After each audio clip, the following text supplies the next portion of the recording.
Bom, então já vamos aproveitar. Pessoal, o professor Tiago, ele é bem jovem, né? Nós somos contemporâneos, como eu expliquei, de pós-graduação. E ele, além de ser um excelente pesquisador, também é um excelente cirurgião. Hoje, assim como eu, ele tem se dedicado mais à rotina, né, clínica e ainda faz as suas pesquisas, mas hoje acaba tendo menos tempo um pouco para ficar no laboratório e tudo mais. E, na verdade, essa é uma tendência comum para todo mundo, né?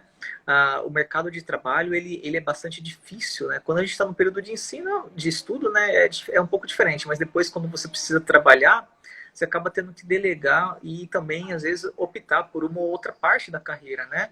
Uhum. E aí, a clínica, para quem tem paixão por isso, ela acaba podendo dar a opção de unir, né? Uma rentabilidade com um trabalho justo, né? E fazer o bem para o próximo, né? Então, o Thiago, a gente tem amizade há 10 anos, né? Nos conhecemos aqui em Ribeirão Preto, na USP, e até hoje a gente ainda, graças a Deus, né? A mídia permite que a gente continue fazendo contato, e eu vejo que ele é um excelente influenciador digital. Tem uma Ah, quantidade abençoada de pessoas que acompanham o serviço dele, né? Ele trabalha nessa linha de cirurgia bucomaxilo, reconstruções, né, implantodontia, e é isso que a gente vai conversar um pouquinho com ele. Então, Thiago, vou passar a palavra para você já se apresentar e a gente já começa. claro, beleza. Agradeço as palavras.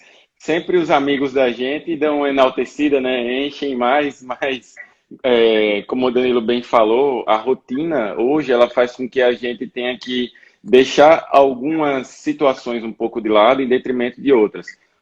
Hoje, a pesquisa que eu consigo fazer em colaboração é mais revisão sistemática, Danilo, justamente porque eu não preciso mais, como na época que a gente estava no PhD, tá ali dentro de um laboratório, tá ali dentro de um ambulatório.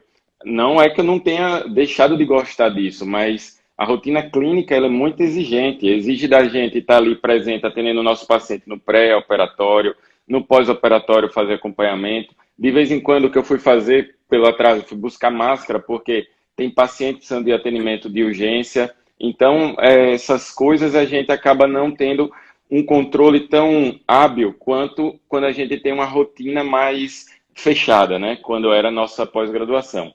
Mas não é demérito nenhum, aí são escolhas, né? A gente escolheu, né, Danilo, seguir mais agora por esse caminho e também está no online, porque eu acho que o online, acho, não tenho certeza, ele consegue alcançar muito mais pessoas do que a gente ali no dia a dia de uma sala de aula convencional. Eu digo isso porque logo quando eu voltei, tem 5 anos e meio que eu voltei para casa, para cá, para Aracaju, Sergipe, e ingressei numa universidade particular, temporariamente na Federal, fiquei ali por alguns anos e hoje eu não estou em mais nenhuma das duas, pedi até para sair também da privada, justamente porque para poder pleitear outras coisas. E aí a pesquisa ela fica independente, né, Danilo? A gente pesquisa justamente o que a gente quer, o que a gente vê de gap na literatura, o que a gente vê nas nossas aulas. Assim como o Danilo, eu tenho meus cursos de cirurgia oral, de implantodontia e mais recentemente de harmonização, mas vamos lá falar que o tópico agora é implantodontia, né, Danilo?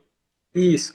Tiago, eu adiantei com o pessoal que você tem uma publicação num caso clínico muito interessante que já foca um pouquinho nessa parte que muita gente tem dificuldade, ou tem dúvida, ou até porque o valor acaba sendo impeditivo, né? Eu tenho poucos casos realizados com BMP2, o nome comercial é o Infuse, né? E eu li o seu artigo, eu achei brilhante, porque é um caso de extremo posterior de mandíbula, né? E você podia dar um pouquinho mais de detalhes sobre a sua experiência com o BMP2, se realmente faz diferença, eu devo utilizar, ele vai resolver o caso onde eu tenha pouca capacidade regenerativa, ou eu preciso ainda esperar um pouco mais, porque a gente vê que até o acesso ao BMP2 no Brasil está difícil agora, né? Eu acho que não está tendo mais nem importação. Não, é isso que você já falou. Bem, Danilo, obrigado. Esse caso realmente foi um caso desafiador. Ele foi feito quando eu estava no mestrado. Foi no finalzinho da residência e nesse mestrado. Então, a gente fez essa cirurgia. Foi a equipe que eu participava lá em Pernambuco, a professora Nádia, o professor André e Davi e eu. E foi uma cirurgia assim. O planejamento foi conseguido executar. Eu vou dizer que não foi 100%, porque a gente fez a reabertura dos implantes antes do que deveria. Mas também os estudos naquela época, isso foi, gente, o artigo foi publicado na IDOMES em 2012 mas a cirurgia, ela aconteceu, Danilo, em 2009, ou seja, Ah, 11 anos atrás. A paciente já não se encontra entre nós, naquela época ela tinha 70 alguma coisa anos, faleceu há, acredito que 2 anos, era lá de Pernambuco. Então, assim, mas foi aquela história que a gente vê em nossos pacientes que já tem uma idade mais avançada, não que 70 seja uma idade tão avançada, mas aqueles de 80, já fiz implantes, Danilo, eu não sei qual é o seu recorde. O meu pessoal é numa senhora lá do consultório que ela tem 90 e o marido 91. E a pergunta que eu fiz foi: qual é o arrependimento ou por que não fez antes? Aí ela respondeu da seguinte forma: é justamente esse, meu filho. Meu arrependimento é não ter botado o dente antes na boca. Mas agora eu vou comer e morder até meus netos. Ela falou brincando. Mas para você ver que a implantodontia, a regeneração óssea, eu estou dando essa introdução, ela não tem idade. E em se falando de pessoas que têm uma idade mais avançada, o osso vai ter uma capacidade de regeneração diminuída. Com o passar da idade, a gente bem sabe que vai ter alterações nos processos de cicatrização, osteoporose, o turnover ósseo fica mais lento, os osteoblastos depositam mais lentamente. Então, daqui que se formem osteócitos, a gente vai ter mais dificuldade. E por isso que, naquela época, a proteína recombinante humana tipo 2, ela parecia algo extremamente promissor. Estava liberada pelo FDA, o Food and Drug Administration lá dos Estados Unidos, pela Anvisa aqui no Brasil. Quem importava ela era a Medtronic, que era, desculpe, a Medtronic era fabricante e importada pela Dabassons. E isso. o que foi que aconteceu? De repente, sumiu. Danilo, o último caso que eu usei foi em 2018. De 2018 a 2020, não consegui mais usar, não tive mais acesso. As operadoras diminuíram muito a liberação para cirurgia hospitalar. E só para o pessoal saber, isso tudo tem a ver com as complicações advindas. Tumores que se desenvolveram em coluna, porque ela era liberada para fazer a regeneração óssea em coluna. Espinhal, Oi, Danilo, desculpa. né? Cirurgia espinhal, né? Cirurgia na espinha, isso. Ela desenvolveu tumores ali. Além disso, algumas formações ósseas heterotópicas em locais que não eram onde você tinha feito a aplicação, ou seja, a BMP, a molécula, que é uma molécula que induz a osseo-diferenciação de células-tronco em osteoblastos, e estes depois continuam a formação óssea, evoluindo para osteócitos, provavelmente ela se desgarrou daquela esponja de colágeno, né, onde a gente instalava, caiu na corrente sanguínea do paciente e se instalou em outra localidade. E isso fez com que desenvolvesse aí algumas formações ósseas.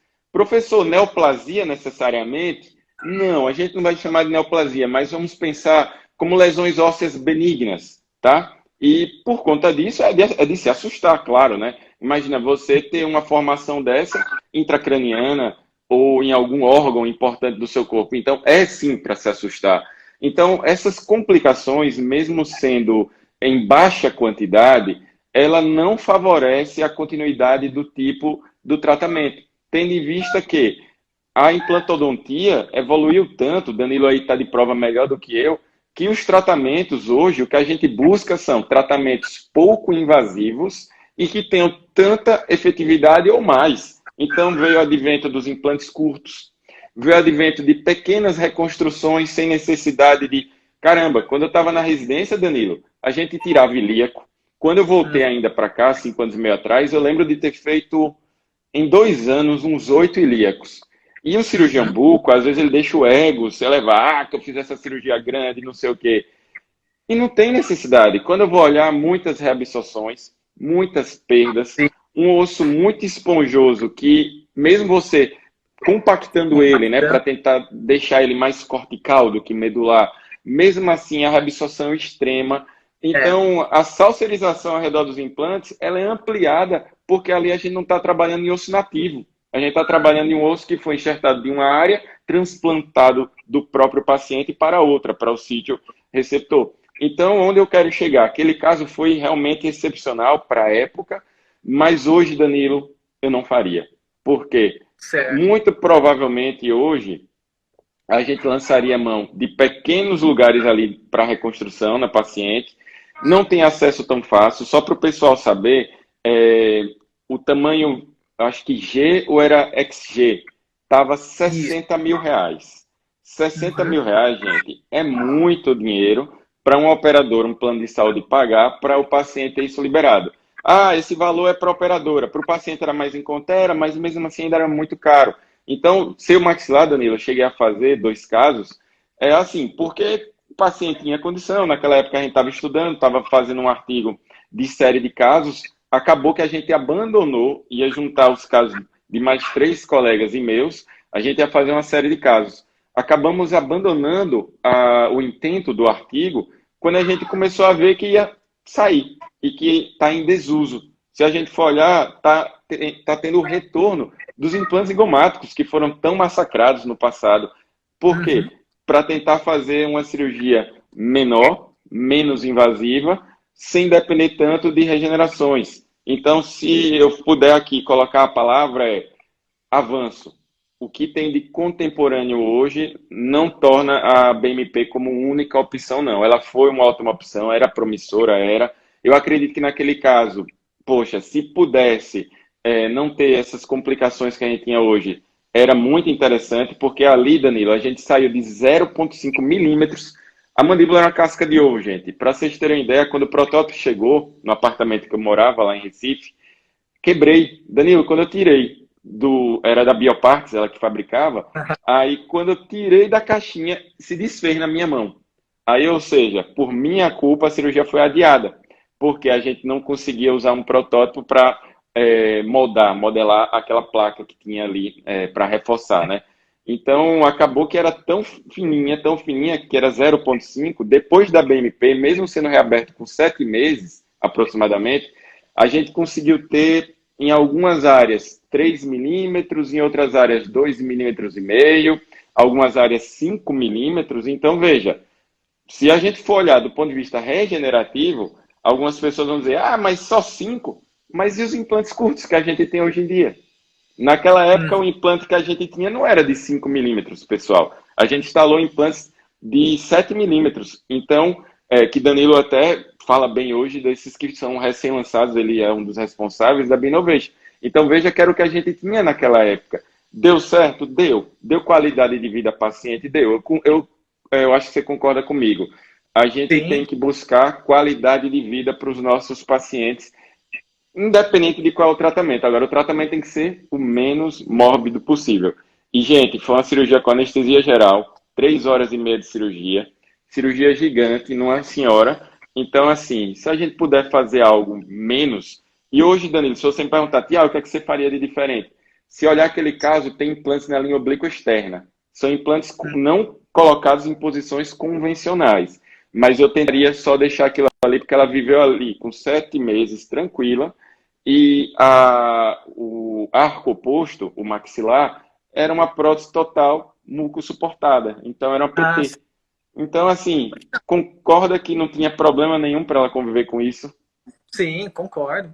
Pegando nessa linha, então quer dizer que para maxila, talvez assim, a opção, né, não digo assim da classe, né, mas uma facilidade que o bucomaxilo talvez tenha, mais do que talvez para mim, que sou periodontista, seria então, me disse é um senso comum, você optaria por evitar, de repente, um levantamento de seio maxilar e optaria, de repente, por um zigomático. E aí, se for o zigomático, você tem seguido essa questão da técnica exteriorizada? Bem, na verdade, Danilo, ainda não me sinto tão apto para concordar com a sua pergunta de que eu faria zigomático. A gente foi de uma escola regenerativa, né? A USP de Ribeirão Preto. Então, eu ainda tenho tendência a fazer tranquilamente levantamento bilateral de seio como minha primeira opção. Eu Porque também. quando a gente vai para os guidelines colocam assim: tente reconstruir. Opção 1. Deu errado, aí você tem 2 opções. Ou você tenta de novo, ou você sobe para o implante zigomático. Então, eu tenho tentado deixar o implante zigomático, eu fiz recentemente, aqui em 2 meses atrás. A gente tem deixado para casos em que a paciente, ela preferiu assinar um termo de consentimento e falar, não, eu não quero, eu quero um tratamento imediato, etc e tal. A gente explica os prós, explica os contras, e a técnica que eu tenho feito, eu não tenho feito ela totalmente exteriorizada. Agora, a gente faz o seguinte, levanta o seio, literalmente, afasta a membrana toda do seio maxilar, ainda vai dentro da crista óssea, para não ficar aquele R-zigoma tradicional, tá? Então, é uma técnica híbrida, né, na verdade. A gente vai através o máximo possível antes da crista, só que vai afastando toda a membrana sinusal. Danilo, os estudos provam que fazendo dessa forma, a gente tem uma tendência a diminuir as sequelas, complicações pós-operatórias que o implante zigomático estava muito associado, que eram as técnicas que eram feitas de qualquer forma, a verdade é essa. Muitas das complicações, pessoal, que vocês vão ler de implante zigomático é porque estava em curva de aprendizado. E aí na curva de aprendizado é igual agora essa complicação. Vou fazer uma comparação do Covid-19. Ah, cloroquina. Ah, não, tem que esperar a vacina. Ainda é experimental, ainda está em estudo. Então, tudo que ainda está em estudo vão ter falhas nesse caminho, nesse percurso. E foi por isso que, infelizmente, os implantes zigomáticos, que são uma ótima solução, desde que bem indicados, eles ficaram como grandes vilões, né, Danilo? Eu acho que na nossa geração a gente aprendeu que eram vilões, pelo menos foi o que passaram para mim. Não, é verdade. E às vezes ainda tem algumas sequelas que você acaba recebendo alguns pacientes e acabam sendo bastante complicadas de tratar, mesmo após anos. E às vezes estavam indicando para casos, para buscar uma ancoragem alta para uma carga imediata, mas você tinha situação que era muito favorável, um levantamento de seio super tranquilo, seio limpo, né? E aí acabou se partindo para isso. E muitos pacientes buscaram o zigomático porque não queriam, às vezes, passar por algum procedimento regenerativo, né? Porque dentista, às vezes, comentava. Então, legal essa sua forma de ver, né? E, Thiago, agora mudando um pouquinho, né? Essas cirurgias um pouco mais arriscadas, né? Que eu chamo de técnicas acessórias, complementares. Por exemplo, distração osteogênica e enxerto interposicional, ou chamado enxerto em sanduíche, né? Onde você faz uma osteotomia, rebate o retalho sem descolar o retalho lingual ou palatino, posiciona um bloco ou uma mini placa, enche com grânulo, né? E aguarda. Eu tenho uma casuística pequena com isso, e aí queria a sua opinião sobre essas técnicas. Eu tenho evitado, porque essas técnicas têm um certo risco, que você pode perder o que você tinha, né? Na tentativa de ganhar mais, né? E o que você me diz dessas duas opções de tratamento? Olha, Danilo, vou ser bem sincero, minha experiência também é muito pouca em enxerto interposicional. Sinceramente, só de época de pós-graduação, não é a minha preferência, justamente pelo que você falou. É difícil, às vezes, a gente ter uma previsibilidade. Eu acho que quando eu ensino lá na especialização, assim como você, tenho certeza disso, primeiro de tudo o que eu falo para os alunos é o que é mais previsível para esse caso da paciente. Então, a gente tenta destrinchar vantagens, desvantagens de cada opção de tratamento. E a interposicional, ela é linda na teoria, as figuras dos livros, a cirurgia quando ela dá certo. Mas quando ela dá errado, gente, você perde o osso residual que o paciente tinha em parte, você perde o que você fez e aí imagina a frustração para corrigir essa sequela. Porque aí o defeito ósseo ele foi ampliado.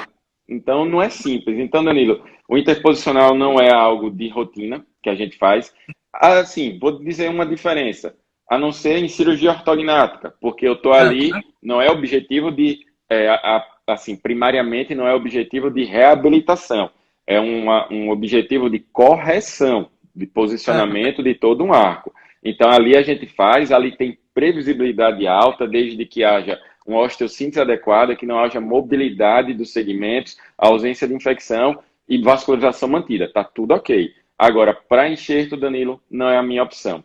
E quanto à distração osteogênica, eu não tenho rotina nela, não tive a oportunidade de ter uma curva de aprendizado grande, porque tinha muita dificuldade de acesso aos osteodistratores na época que eu fiz a residência, o mestrado e com você o doutorado. Então, era só muito mais teoria. A distração que a gente faz é só a distração palatina para expansão rápida, né, cirurgicamente assistida. Mas eu não tenho experiência nessas duas. O que mais se aproxima, digamos assim, como interposicional que eu faço algumas vezes, é o split crest, que aí seria o Sim, interposicional horizontal, né? Não vai ser aquele horizontal. vertical. Que o É. vertical é o grande desafio, né? Eu acho que você concorda, né? Ô, Thiago, eu vejo que também, assim, a gente está fazendo um bate-papo, né, falando sobre coisas mais novas aí na implantodontia. E como é que você vê essas novas tecnologias, que na verdade não é tão novo, mas o acesso ainda é limitado devido ao custo de aquisição de um equipamento desse. Estamos falando do equipamento, né, o motor piezoelétrico. Você tem utilizado na implantodontia? Quais as indicações que você tem? E em relação à broca, um dos motivos de eu não utilizar isso na rotina e nem estava indicando é porque ele era caro e a broca ainda era mais rápida, né? E aí, dá a sua opinião também pra gente? Bem, de rotina, Danilo, deixa eu ver. Se eu voltei tem 5 anos e meio, deve ter uns 3 que eu uso ele rotineiramente. Eu ainda não adquiri o equipamento, mas por quê? A gente tem acesso aqui a empresas que elas alugam, né? Eu já, Aham. inclusive, estou estudando a possibilidade da aquisição, porque tudo vai aumentar, a gente sabe, já estava tendo um aumento. As Sim, pontas custam caro. Eu já tive a oportunidade sim. de usar a marca Driller, não recomendo, horrível. A marca da NSK, que é a nossa marca da maior parte dos motores, que são da Straumann e da Neodent, né? Aham. Excelente custo-benefício. Inclusive, eu fiquei um bom tempo com o DNSK emprestado no consultório para poder fazer uso. E também o Mectron, que é considerado o número um, só que ainda é inacessível para a maioria, porque ele tem dois modelos. O modelo Touch, ele estava antes agora da crise que está vindo aí, né, que todo mundo fala, ele estava 50 a 55 mil. Então, é um preço, é um carro, querendo ou não, é um carro, então é um É, investimento pesado. E as ponteiras, a depender do modelo, estavam num custo médio de R$ 1.800. é. Diferente de uma ponteira da Nacional, da Driller, que, se eu não me engano, estava por volta de seus 350, e uma da NSK que estava no meio, por volta de uns R$ 800. Então, assim, é ainda inacessível para a maioria, mas eu vou dizer, Danilo, eu já fiz levantamento de seio algumas vezes com ele, já fiz muita cirurgia de enxerto para fazer a segmentação do osso, para coletar o osso da área doadora para jogar para a receptora, né, para instalar na receptora. E o que eu mais vi foi o seguinte: não vou dizer a você que tenha tido tanta diferença do ponto de vista. André, o da Sevidentos eu não conheço. Já ouvi falar bem e já ouvi falar mal. Então não posso falar porque eu não tenho nenhuma experiência com ele. Eu acho que alguém tiver, é bom você perguntar e o bom é você procurar Alguém utilizar, usou, né? usar. É. Você só sabe no uso.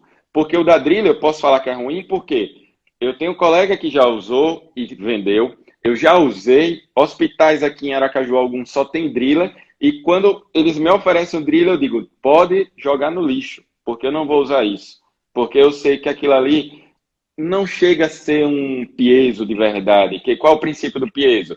Se você encostar na sua mão em tecido mole, ele não vai danificar. Então, assim, Danilo, para enxertos, eu vi, às vezes, alguns casos que tive uma diferença notável, às vezes não vi grandes diferenças. Agora, eu vou dizer para você a experiência em ortognática e terceiro molar, para as pessoas Aham. entenderem.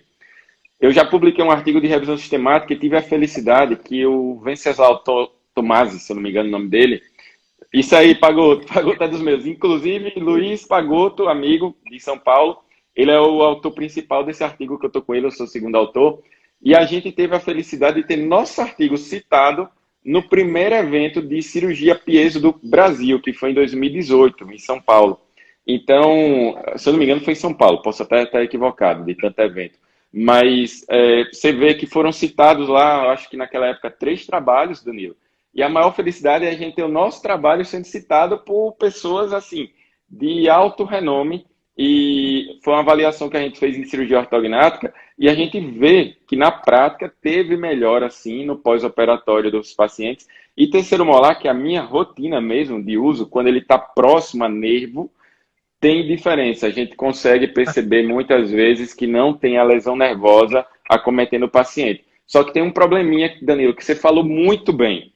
Demora, tá, gente? Quem não tiver paciência de usar o piezo, você vai quebrar a ponta, você vai quebrar o aparelho, você vai lesionar o nervo, porque você vai ficar com tanta raiva que você vai inserir errado. Então, assim, tem curva de aprendizado, tá? Eu digo a vocês que foi bom na minha curva eu começar com um ruim, depois passar pelo intermediário e hoje tá usando esse melhor, que é o que eu almejo adquirir, se Deus permitir. Porque eu sei que vai dar diferença para os pacientes. Instalar implante com ele, eu só fiz uma vez num curso.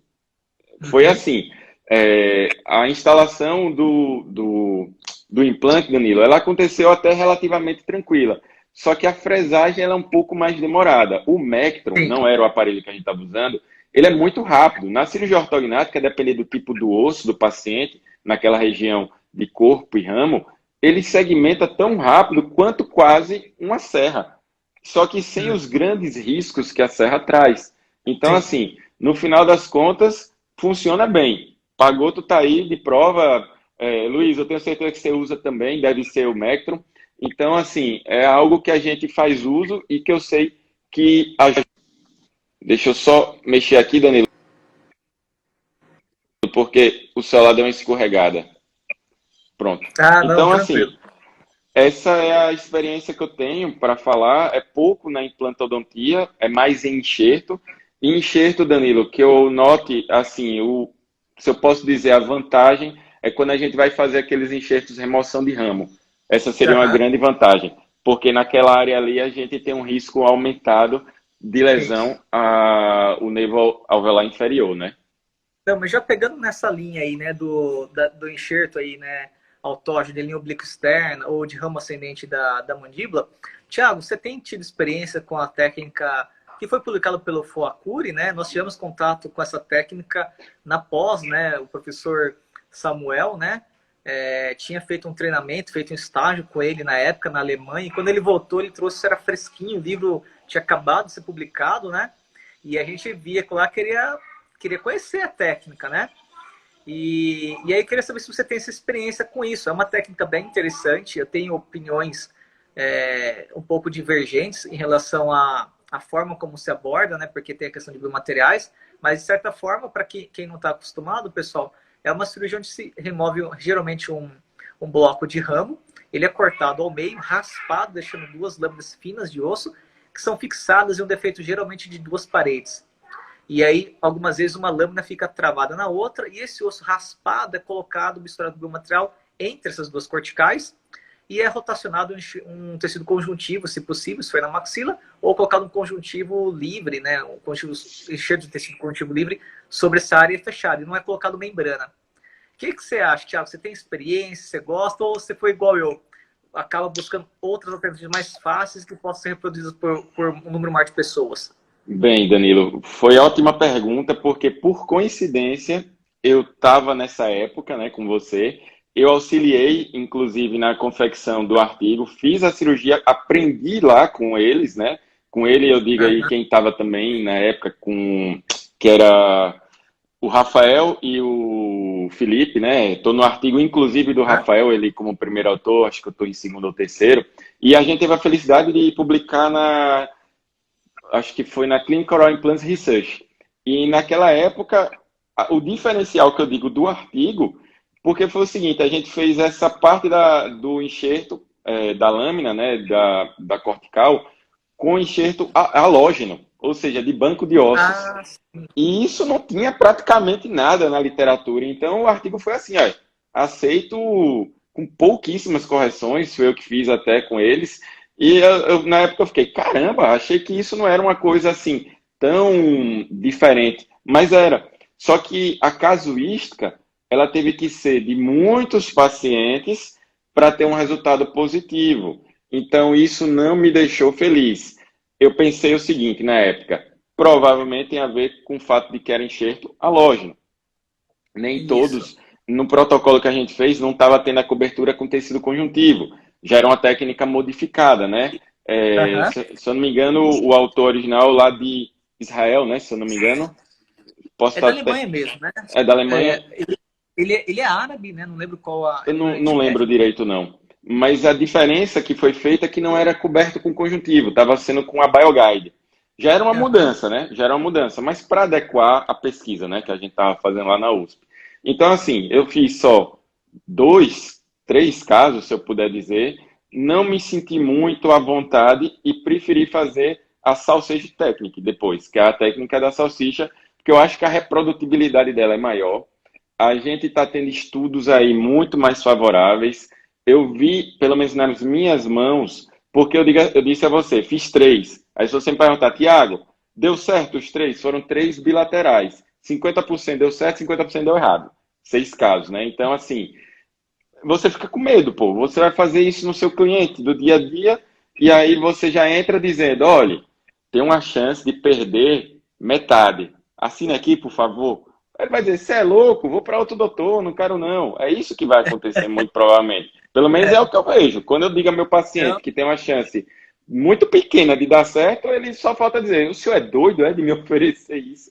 Então, eu realmente não, eu optei por não fazer. E a técnica da salsicha, realmente de fazer o combinado dos biomateriais, eu, pelo menos, Danilo, o que eu tenho visto, eu comecei lá na USP, continuei aqui na curva de aprendizado, quando eu vim fazer o pós-doc, a gente fez revisões sistemáticas, mas eu aproveitei a escola, que é a pós-graduação, Lato Sensu, a especialização, para os alunos junto comigo, a gente ir fazendo. E hoje eu posso dizer a você que eu acredito que os quatro últimos casos, bilateral também, bilaterais, todos deram certo, os pacientes estão aí reabilitados. Nem sempre a altura que permite, não, muitas vezes ainda vai ter que ser um implante curto, mas eu não vejo problema, porque alguns falam, ah, deu errado, ó, teve que instalar implante curto. Eu não vejo problema em ser implante curto. O pior é que antes o paciente não tinha nem altura. A gente pega paciente que está à distância da crista óssea, ali um implante de 4, é felicidade, é sucesso do resultado.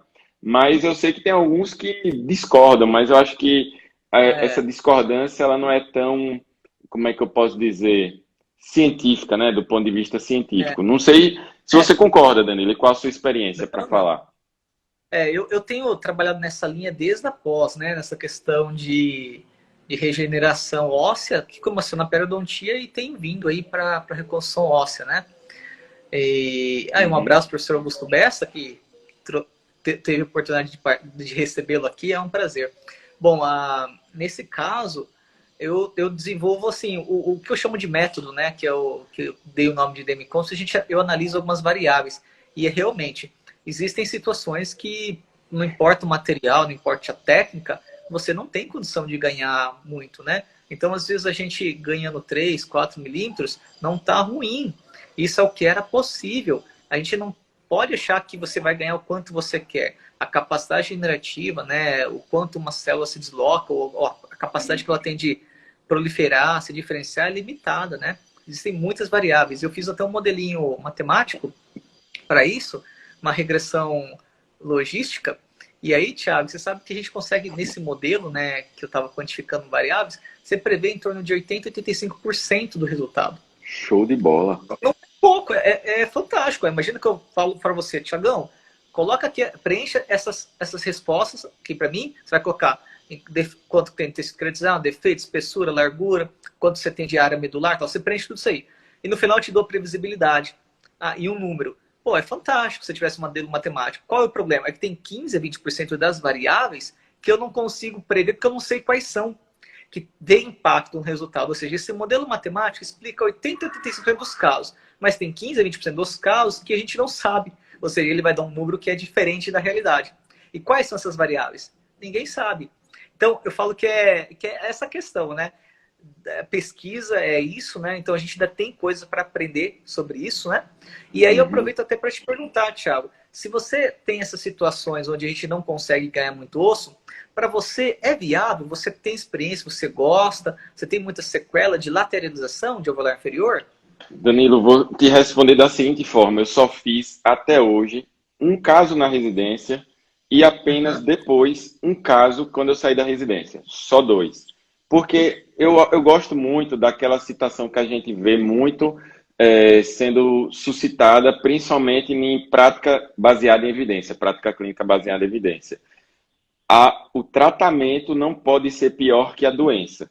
Então, eu fico pensando, cirurgia ortognática, beleza, que alguns têm muito preconceito, eu vejo os dentistas acharem que sempre, nunca mais vai voltar a ter a sensibilidade do nervo alveolar inferior.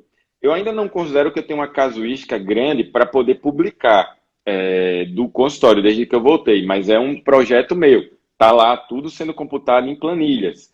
Mas, olhando recentemente, eu vi que quase 80% dos meus clientes tiveram retorno de sensibilidade aqui dessa região do lábio. Só que bem no meio, que até alguns brincam, essa área aqui é onde eu vou botar o piercing, doutor, já que eu não sinto. Mas só no meio, uma areazinha de nada. Mas a maioria voltou. Então, até que ponto eu posso estar dizendo que a cirurgia ortognática sempre vai causar? Não, não vai. A gente tem uma curva de aprendizado, tem os materiais, tem o piezo, tem o cuidado todo com o paciente. Só que lateralização de nervo é o oposto. Quando a gente para, eu esqueci o nome do autor, eu tenho um livro vermelho, que acho que é um dos caras que aqui no Brasil deve ter sido um dos que mais fez. Descendente de oriental. Já tive oportunidade de aula com ele, inclusive. Só fugiu o nome, mas depois da live eu publico o livro. É o Palmara? Então, não lembro. Eu não lembro, Danilo, realmente eu não lembro. Mas isso aí eu respondo assim que a gente sair. O negócio é que, assim, quando você vai olhar na literatura, é o oposto. É quase nada que retoma a sensibilidade, por mais cuidadoso que você seja com a técnica, por mais que você tenha cuidado ali naquela alça anterior, aqui que a gente tem de aproximadamente 5 milímetros de cuidado, né, quando a gente vai instalar um implante, porque tem o loop anterior do nervo mentoniano, né, o canal mandibular, ele vai, faz um loop e depois volta. Por mais cuidadoso que você seja na técnica, ela vai trazer sequelas. E aí tem que perguntar ao paciente. Eu só tive contato com 2. O da residência eu não vou poder trazer detalhes que realmente não teve um acompanhamento adequado ali. Mas nesse que eu fiz, foi um colega daqui, da cidade, de Aracaju, que ele perguntou, você já fez? Eu disse, já. Fez com broca ou com piezo? Eu disse, na época tinha feito com broca na residência, e aí eu disse, vamos fazer com piezo, para minimizar. E eu fiz acompanhamento do pós-operatório, mesmo a cliente sendo dele. E assim, ela estava ultra satisfeita, graças a Deus. Só que eu fiquei pensando a quantidade de pacientes que não estariam satisfeitos, porque teve os implantes posteriores instalados, só que sem sentir, talvez, para o resto da vida, 80% ou mais do lábio. Então, tem que pesar muito na balança do custo-benefício. Então, eu prefiro não oferecer esse tratamento. E, se possível for, Danilo, respondendo a sua pergunta, eu tento mais uma vez a reconstrução. Já aconteceu de fazer bilateral, deu errado um lado, o outro lado deu certo. E aí eu conversei com a paciente e falei, olha, tá aqui no termo, você viu o que podia acontecer, não vou te dar o charge de novo, a cobrança de uma cirurgia dessa toda, mas vamos com os valores de material e tudo que eu tiver de investimento, mas vamos fazer novamente. Mais de um paciente topou, porque eu não tenho vergonha nenhuma de dizer que tive mais de um insucesso, principalmente nessa curva de aprendizado. Essa curva não é da noite para o dia, né? Leva um tempo para acontecer. E quanto mais a gente maximizar a quantidade de pessoas estudando, como você disse, pô, parabéns, você já tinha me contado esse modelo, isso é excepcional, é tentar dar um pouco mais de objetividade, às vezes, a um tratamento que tem muitas variáveis e que, às vezes, a gente, no olhar dos exames, a gente se passa em uma coisa ou outra. Então, Danilo, eu, sinceramente, eu gostaria de dizer que eu abomino a lateralização nervo. Se eu puder, ela é a última da última opção minha. Não sei se você concorda. Não, eu não tenho experiência, por isso que eu queria saber se mudou alguma coisa, Thiago. Os casos que eu acompanhei, assim, na época de pós, a parestesia, pelo menos o período que eu acompanhei, ela estava lá, não é tão transitória como a gente vê na literatura, não. Aproveitando para dar um abraço aí no professor Ivan Yoshio, doutora Larissa, também fez Ribeirão Preto, né? E agora mora em Vitória. Bom, a gente tem aí essa preocupação do resultado para o paciente, né? O paciente busca resultado, né? E ele não está preocupado com exatamente a forma, né? Mas ele não quer ter complicação, né? Então, ir para procedimento e ter riscos grandes para se administrar acaba sendo difícil como uma rotina diária, né? porque eu tenho um amigo, o professor Gustavo, aqui do interior do estado de São Paulo, que é um excelente bucomaxilo. E ele fala que ele foi fazer o curso comigo porque ele não queria mais fazer lateralização. E ele Legal. disse que uma casuística grande já, e falou assim que ele casava com o paciente. Ele falou que tinha exatamente 17 casos que o paciente ainda ia no consultório dele e para fazer assim, as manutenções de prótese e ainda falava, doutor, não voltou ainda, mas já tinha passado 5, 6 anos e o paciente estava na esperança, por mais que ele tivesse orientado, de que aquilo era uma sequela que iria ficar permanente, por mais que tivesse diminuído, né?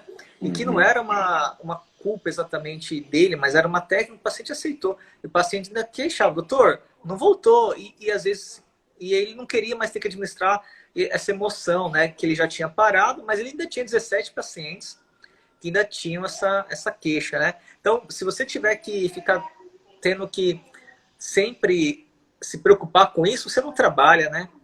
Não pode dar manutenções absurdamente grandes assim, né? No tratamento, tá? Eu acrescentaria, Danilo, desculpe interromper, o seguinte: um dos motivos de eu não concordar também com a técnica, assim como o Gustavo, que você citou, é porque no consultório eu tive já algumas vezes que entrar em contato com pacientes, por ter feito odontologia legal na época que estava aí na USP. A única coisa que eu trabalho de odontologia legal, a única, ninguém me pergunta nem dúvidas dessa parte de teoria, porque a única coisa que eu trabalho com odontologia legal é como assistente técnico, vez ou outra, de casos que acabam me procurando no boca a boca, né? Não é algo que eu divulgo. E mais de uma vez eu já recebi implantes que foram instalados atravessando o canal mandibular ou ali só na cortical superior. É aquela história, deu aquele toquezinho a mais que não era para ter sido dado, era melhor desprezar o implante, pegar um menor e instalar porque dava para ser instalado menor. É uma dica, gente, que com certeza Danilo e eu podemos dar aqui.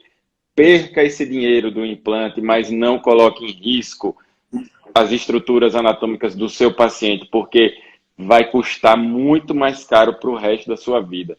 Sim, Então, assim, isso é verdade. por ver isso, Danilo, eu sinceramente, eu sempre fiquei na cabeça assim, poxa, se o paciente está reclamando de um implante que um lado dele está assim, imagina ficar fazendo lateralização de nervo, imagina fazer É, bilateral. Então, assim, eu sinceramente, eu prefiro, se o paciente disser hoje, doutor, eu vim para você porque eu só quero essa opção, aí eu vou oferecer as outras. E se ele ou ela falar, não, eu não quero essas de regeneração, doutor, eu quero só essa de lateralização.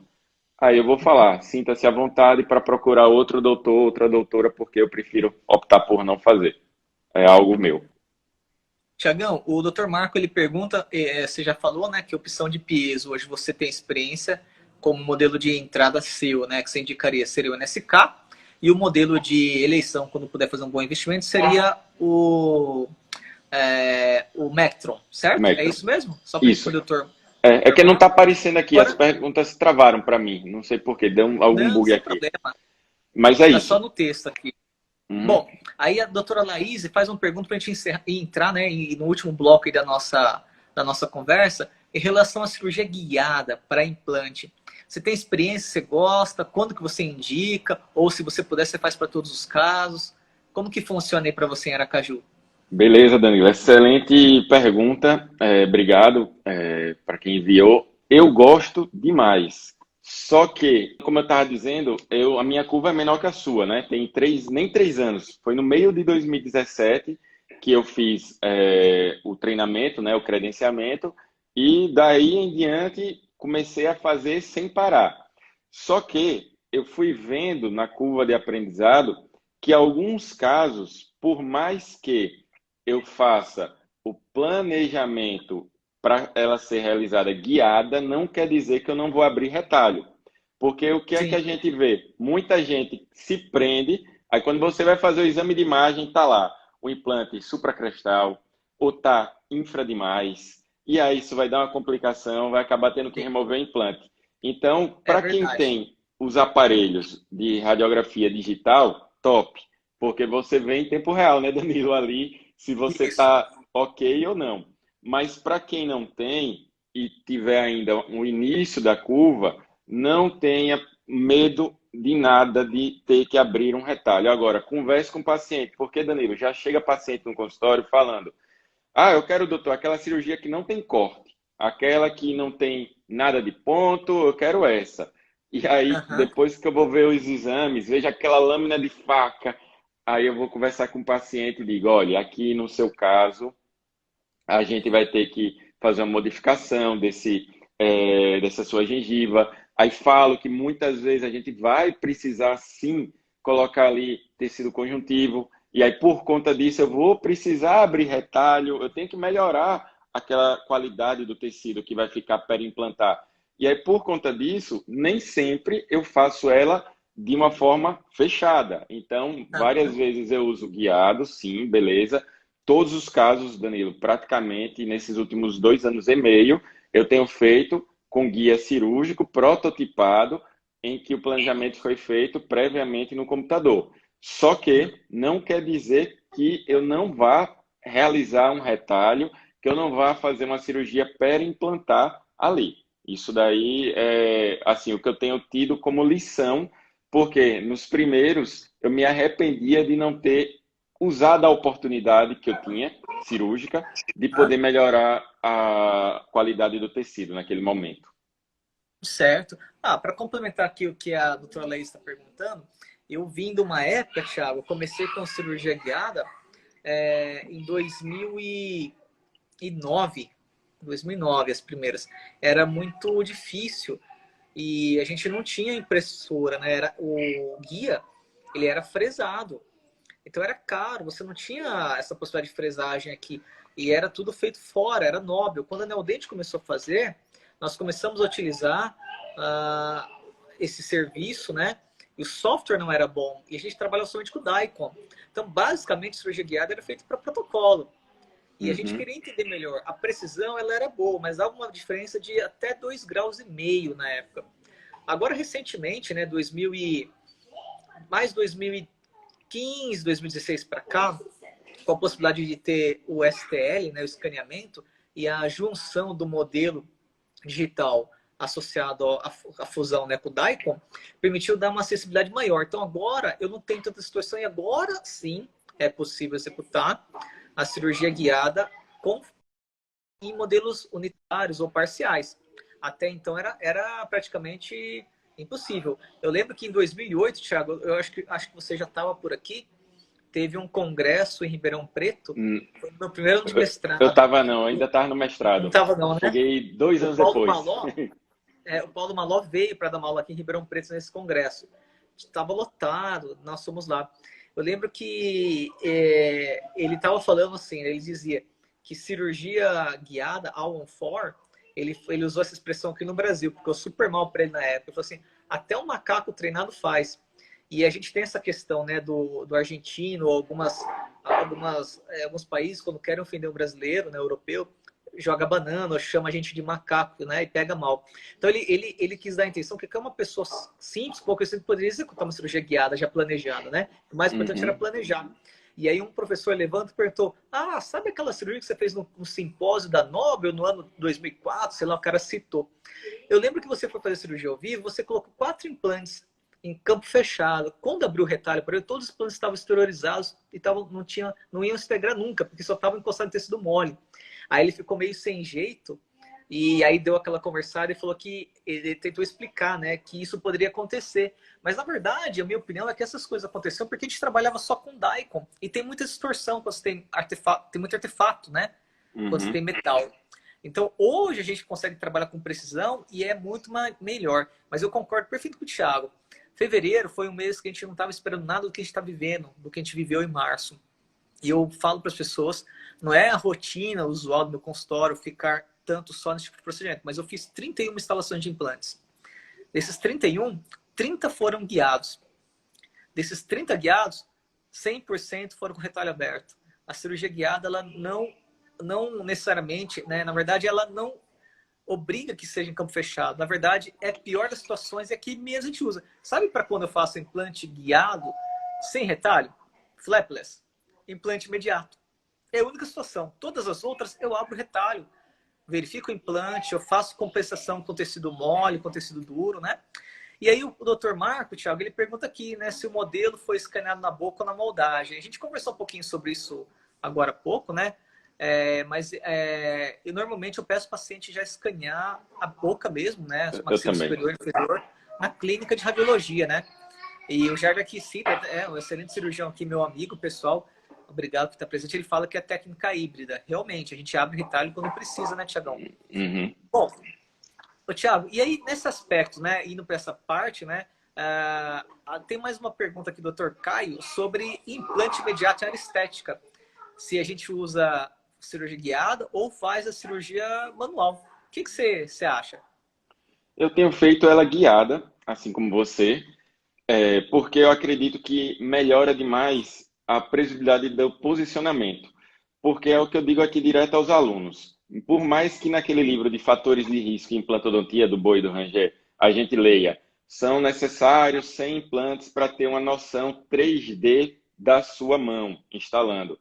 Eu acho que a gente não pode dar chance ao risco de falhar. Então, tudo Sim. que a gente puder estar munido no pré-operatório para o transoperatório ele ser mais tranquilo, eu faço uso, Danilo.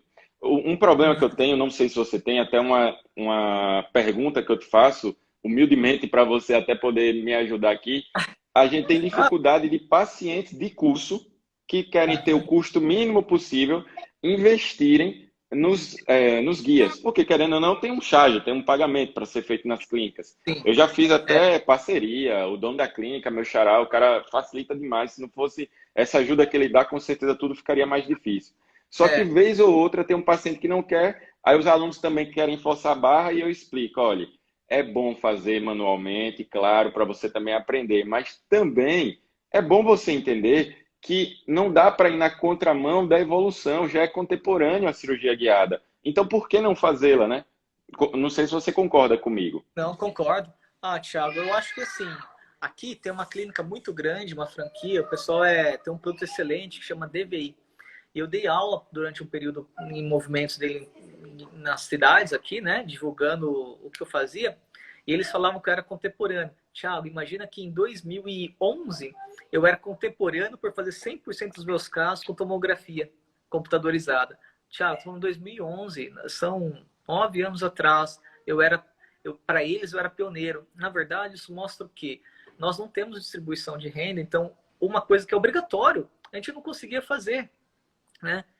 Porque as pessoas não tinham recurso financeiro, ou ele pagava a tomografia, ou ele parcelava mais com o dentista, né? Hoje caiu um pouco o preço, já é possível. Tem que fazer parceria mesmo, tá, pessoal? Para você poder utilizar um serviço bom, né? Você vai solicitar mais, porque você vai ter condição. E aí é aquela questão, não é para a gente esse dinheiro, dinheiro é para a clínica de radiologia, né? E o paciente vai ter a possibilidade de ser melhor atendido. Então é importante que você faça aquela consideração. Você vai ao médico, o médico fala, olha, você vai ter que fazer tais exames. Você faz, senão ele não te opera. Então, às vezes, a tomografia tem casos que é obrigatório. Eu faço 100% dos casos com tomografia, mas eu sei que às vezes não é possível, eu entendo, pessoal. Nós vivemos um país difícil, mas a gente tem que, sempre que possível, solicitar sim. Então, Thiago, eu tenho feito as parcerias e uma coisa que diminui muito o custo é que eu mesmo faço planejamento e eu só peço o Daikon. E eu mesmo faço a impressão com o meu parceiro, que é o Glauber Ramo, um professor fantástico, que eu estou tentando convencer ele a participar de uma live comigo e está meio difícil. Mas só respondendo, pessoal, o titânio, ele não costuma dar artefato quando ele é malha de titânio e parafuso de enxerto, porque são estruturas pequenas de baixa de densidade pequena, não distorce. Agora, o implante e coroas metálicas, isso dá distorção, dá artefato, tá? Bom, Thiago, para não tomar também seu tempo, né? Acho que a gente acabou chegando aí mais perto dessa uma horinha aí, né?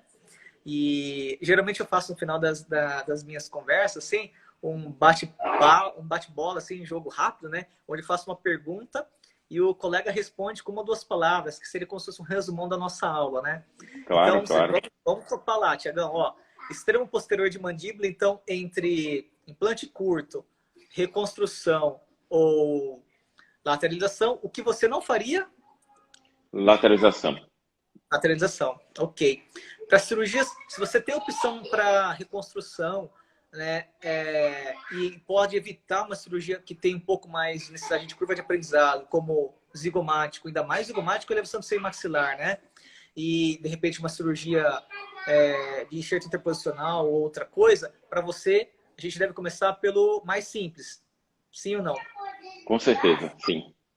Beleza. Thiago, eu vejo que você trabalha muito com essa questão de carreira também no seu perfil, né? Dá muita opinião para quem está começando, né? Quem está querendo buscar essa especialidade fantástica que é a cirurgia bucomaxilo, né? Inclusive, você tem cursos preparatórios. Eu queria que você desse assim, uma dica, né? Ou ajudar a estimular, animar o pessoal que está começando. Como é que ele deve buscar aí esse contato com essa área nova em implantodontia? Porque ela é uma especialidade nova, cientificamente falando, mas é uma especialidade que contempla a prótese, a periodontia, a cirurgia e a implantodontia, né? Uhum. Bem, eu diria o seguinte, Danilo, independente de qualquer que seja a área, primeiro a pessoa tem que acreditar em si própria, né? Tem que ter foco, tem que ter fé, tem que ter força para aguentar, porque a gente vai escutar muita coisa, que tem não sei quantos, 300 e não sei quantos mil dentistas no país ativos, e que a especialidade A ou B está ruim, que a C está um pouco melhor. Se você quer a implantodontia, a periodontia, a cirurgia, independente do que você quer, eu acredito que primeiro a pessoa tem que confiar em si próprio e buscar, que também não adianta só confiar, tem que buscar. E buscar é saber aonde vai coletar as informações, estudar os cursos, porque hoje tem curso pra caramba. Para quem quer curso de pério, curso de reconstrução, curso de manipulação de tecido mole, está aqui, professor Danilo.